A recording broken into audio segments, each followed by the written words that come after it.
Our story begins not in the hallowed halls of the Vatican, but far across the Atlantic, in the vibrant city of Buenos Aires, Argentina.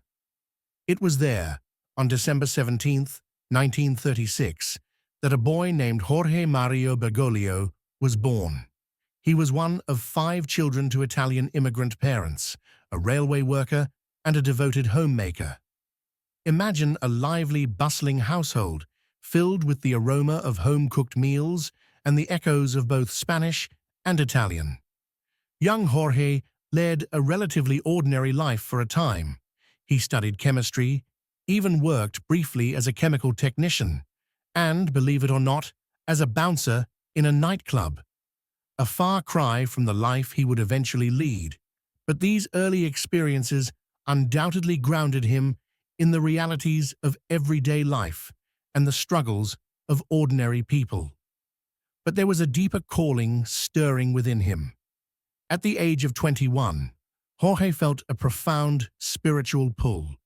He decided to enter the Society of Jesus, the Jesuits, a religious order renowned for its intellectual rigor, its commitment to education, and its dedication to social justice. This was a pivotal moment. He dedicated years to intense study, philosophy, theology, and taught literature and psychology before finally being ordained a priest in 1969. His journey through the Jesuit order saw him rise steadily. He became the provincial superior of the Jesuits in Argentina, a demanding leadership role, and later, an auxiliary bishop. In 1998, he was appointed Archbishop of Buenos Aires. It was in this role that his true character shone brightly. As Archbishop, Jorge Bergoglio became known for his radical simplicity and his unwavering commitment to the poor and marginalized. He chose to forego the opulent archbishop's residence, opting instead for a humble apartment. He cooked his own meals, rode public buses, and spent countless hours visiting the city's slums, engaging directly with those on the fringes of society. He was a pastor who truly lived among his flock, understanding their struggles and offering solace and hope. His motto was Miserando atque eligendo, by having mercy and by choosing him, reflecting his deep belief in God's mercy and his own unexpected calling.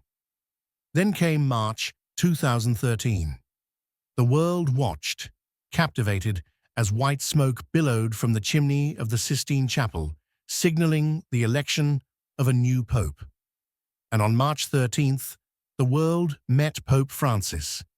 He chose the name Francis to honor Saint Francis of Assisi, the beloved saint of poverty, nature, and peace, a clear signal of the direction he intended to steer the Church.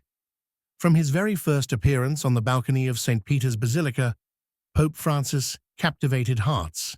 His humble greeting, his request for the people's prayers before he offered his own, and his gentle, unassuming demeanor immediately set a new tone. Since then, his papacy has been marked by an extraordinary focus on mercy, compassion, and inclusivity. He was challenged the Church and the world to look outwards, to embrace dialogue, and to prioritize the poor, the suffering, and the environment.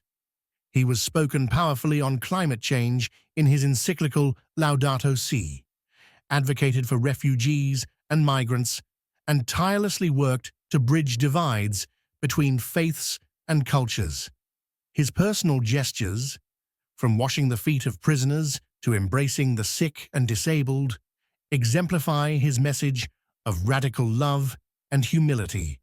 Here we are, in Italy, just a train ride away from the Vatican, and the presence of Papa Francesco, he was profound sense of humor and an unwavering commitment to the gospel message. His story is a testament to the unexpected paths life can take, and the enduring power of faith, compassion, and a simple, humble heart to touch millions across the globe. Rest and peace. Amen.